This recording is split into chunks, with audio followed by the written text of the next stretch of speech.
Hi, and welcome to the Money Tips No One Told You podcast, presented by First Pioneers Federal Credit Union. Here at First Pioneers, we're passionate about helping not only our members, but our community become financially successful. That success often starts with basic knowledge, things like knowing how different account types work, to understanding terminology, or even tips that make your life easier. The more you know, the more success you will have as you handle your money and your finances. Let's get started. Hi, I'm Heather with First Pioneers Federal Credit Union, and I want to talk to you guys today about saving for college. You may ask, well, how important is it to save for my child's education?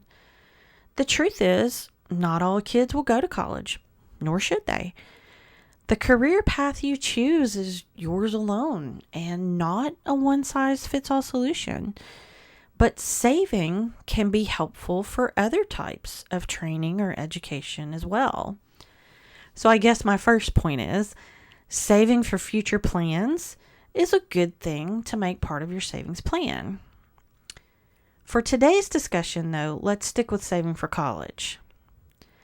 Did you know that according to educationdata.org, only 64% of parents are saving for college? That means 36% aren't saving for college at all. For those that are planning and saving, most expect to pay for about 30% of their child's college expenses. In reality, though, they actually only pay about 10%. So does that mean they aren't saving enough? Maybe. For the 2020-21 school year, the average per year cost of a public four-year college was $10,740. That was for in-state tuition.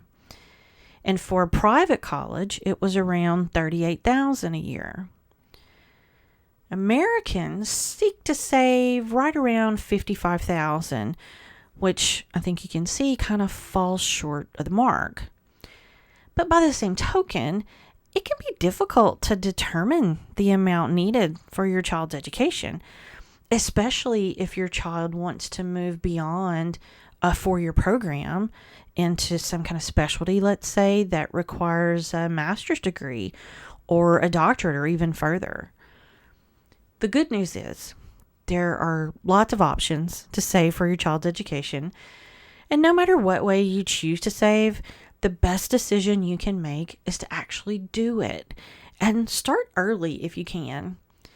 The truth is, even if you can't save much, anything you can manage will lessen the burden of tuition once your child gets to college. So let's get started with option number one. It's pretty popular. It's a 529 plan. This is a tax-friendly investment account when it's used to pay for qualified education expenses. You can use a 529 for college or K through 12 tuition. It can also be used for apprenticeship programs and to repay student loans. Now, one of the advantages of this plan is the tax-friendly aspect. The 529 is similar to a Roth IRA, which we're going to cover in just a minute. By investing your after-tax contributions in mutual funds and similar investments, when you withdraw the money for college, then it won't be taxed. Many states will let you deduct your contributions from your state income tax as well. Another advantage of a 529 is it actually has minimal impact on your financial aid eligibility when the account is owned by a dependent student. In that case, the distribution doesn't have to be reported on the FAFSA. A FAFSA is a federal student aid application, and all students have to fill it out. So not having to report it on that FAFSA could make a difference in what kind of financial aid you might be eligible for. If for some reason your child ends up not going to college, you can still withdraw the money, but there will be a penalty on the earnings portion of that balance. Now, there are a few exceptions to that. If you have money left in the account, there are a few options that involve changing the beneficiary of the account to someone else who's in school. There are other accounts for people with disabilities that you could roll the funds into as well. Or it could be used for K through 12 tuition or for siblings' tuition. There are a few types of a 529 plan, and it's really widely used. I would explore your options for this one. Option number 2 is a Roth IRA. And I know what you're thinking. Isn't that for retirement? I mean, after all, IRA stands for individual retirement account. And the answer is yes, but it doesn't have to be. There are a few things to consider with the Roth IRA. One is it's an after-tax investment, which is a good thing. A con for the IRA is that relatives can't contribute to it like they could with a 529 account. So if you have relatives that are wanting to contribute to your child's education fund, they wouldn't be able to do it on their own. Now, with a Roth IRA, you can withdraw the funds once you turn 59, tax-free, without penalty. But if you take those funds out for college, it's considered an untaxed income to the beneficiary. Now, one advantage is if your child decides not to attend college, then the parents can use that money for their retirement. This makes it a good option for both retirement and college. And a Roth IRA doesn't require you to withdraw at a certain age, so you can continue to save in that account for longer. Option number 3 is a Coverdell Education Savings Plan. It's also known as an ESA. Now, it was previously known as an Education IRA, so you may have known it in that way. It's similar to the 529 plan in that it's tax deferred and can be used for elementary, secondary, and higher education expenses, which can include room and board, by the way. The distributions are tax-free as long as the funds are used for those educational purposes. It does, however, count as an asset when you're filing your FAFSA, no matter who owns the account. So keep that in mind. A Coverdell account actually allows for more varied investments too. While a 529, it's a little more limited in its options. One other thing to consider, the ESA accounts are geared to low and middle income families. So the max adjusted gross income would be $190,000 for married couples that are filing jointly and $110,000 for single filers. So you'll need to check to see if you qualify for the ESA. One other caveat to keep in mind, contributions should be made before the beneficiary turns 18, and the funds must be used by the age of 30 in order to avoid any tax penalties. So you have a few things to consider for this one. Option 4 is investing in eligible savings bonds. I remember when my son was born, that was one of the very first gifts we ever got. Someone gave him a savings bond for us to use for him for his future. So that might be a really neat gift to give someone having a baby. And you can purchase savings bonds from the U.S. Treasury. It's on their website at treasurydirect.gov. And these can be redeemed for higher education expenses. And in that instance, you don't have to include them in your gross annual income on your taxes. But these do exclude room and board, so that would be primarily for tuition there. An advantage of a savings bond is that they're guaranteed by the government, but the interest rate is actually really low and it's a fixed rate. So you can increase your investment that you've made in the bond, but it may be a fairly minimal amount. Now, you can also choose a variable rate, and you may enjoy some higher rates on a bond like that, but keep in mind you may also experience some truly low rates. Option 5 is a custodial account. These are savings accounts that are also called UGMAs and UTMAs. That's Uniform Gift to Minors Act or Uniform Transfers to Minors Act. It's a brokerage account opened by an adult on behalf of a child. The funds are invested in things like stocks, bonds, and mutual funds. The great thing about it is the use of the funds is not limited to education. It can be used on cars, computers, or really anything that benefits the minor. There's also no limit to how much you can invest. One thing you'll often hear people say about this option, though, it's probably best for a child who you know will be responsible with the funds, because this account is transferred to the child as early as 18 years old. And at that point, they decide how they spend it. Any earnings or gains on the account can be taxed, but it's to the minor, which is at a lower rate. Keep this in mind also. Custodial accounts are counted as student assets on the FAFSA, which means they can affect your financial aid options. A quick note on the difference in these accounts. A UTMA account, it has greater flexibility in regard to the assets. It can hold common types like stocks and mutual funds, but it can also hold assets like real estate, jewelry, and collectibles. A UGMA account can only hold those most basic forms of investments like stocks, bonds, and mutual funds. So keep that in mind when making that choice. Speaking of mutual funds, that's option number 6.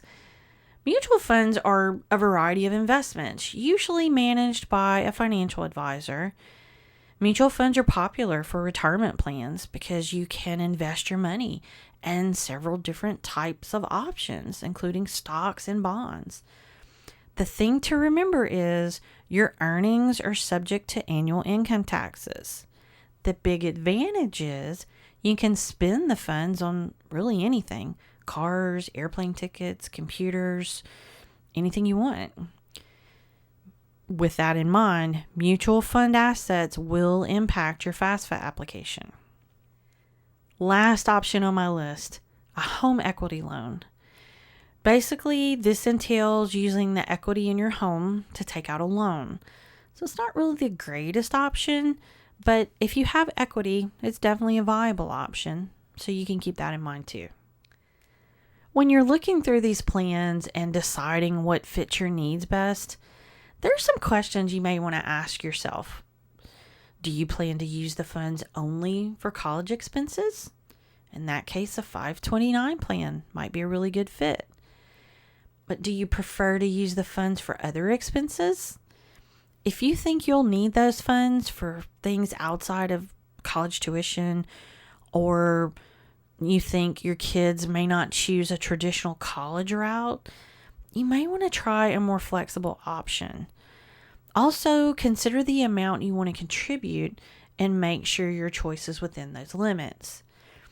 And don't forget, there are other ways to get additional money for college. Apply for scholarships. That money can actually add up really quickly and be a big help, even if it's not a really big amount. You can save up from jobs that your kids have had throughout school. That could help. Have them put that in a savings account.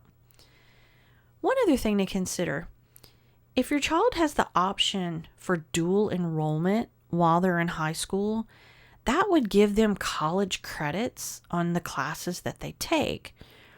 What that's going to do is actually lessen the amount of time they're actually in college, which means you won't have as much to pay in tuition.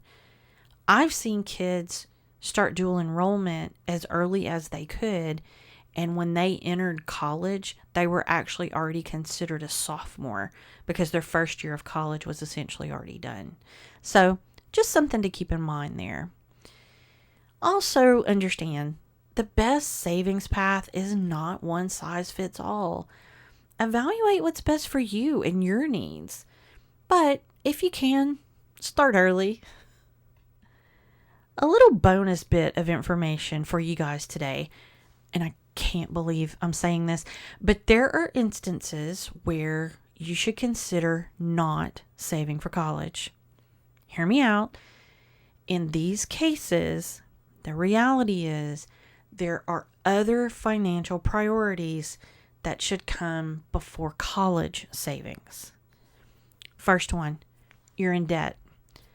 Bad debt, not good debt, like a mortgage, but excessive credit card or personal debt. That is more than likely at a higher interest rate and costing you more than that good debt, like your mortgage. It's better to pay that debt down first. Number 2, you have no emergency fund. The suggestion is you want a cushion of about 3 to 6 months' salary in an account that acts as an emergency fund. This would get you through any unexpected economic losses, and it really is a priority over saving for college. Number 3, you're not saving for retirement. Here's the truth. You can borrow money for college. You can't borrow money for retirement. Preparing for your family's future really should be the priority. Number 4, you have a short time horizon. Some people might say it's never too late to save for college, but that's not always true.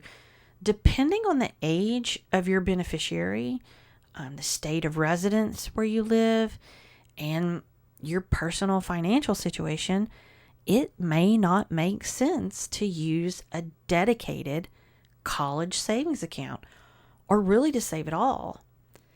If it's a later start, traditional options like a 529 may simply not be the best course of action.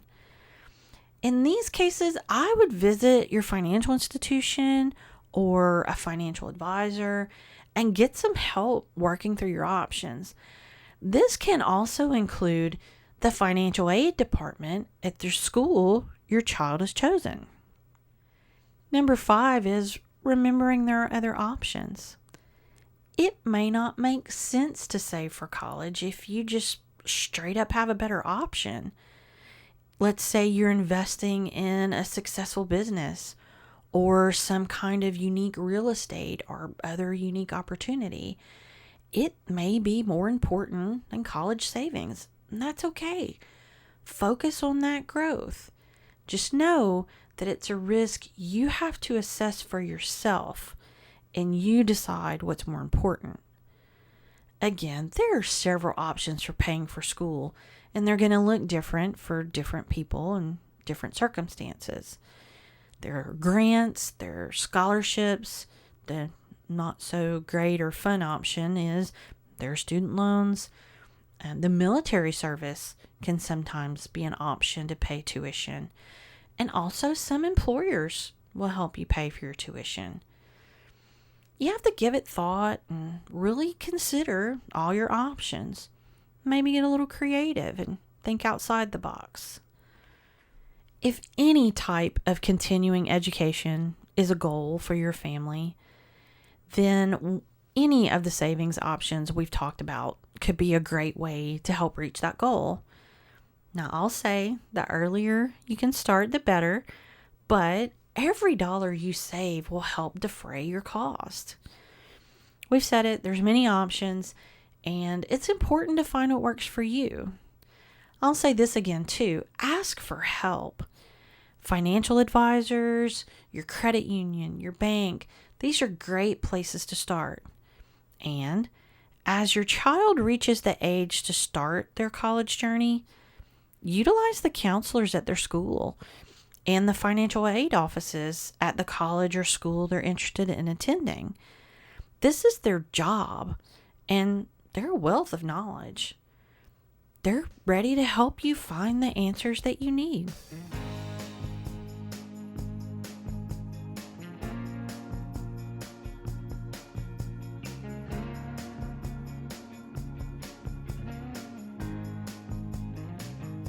Okay, before we go, join us for our employee spotlight segment.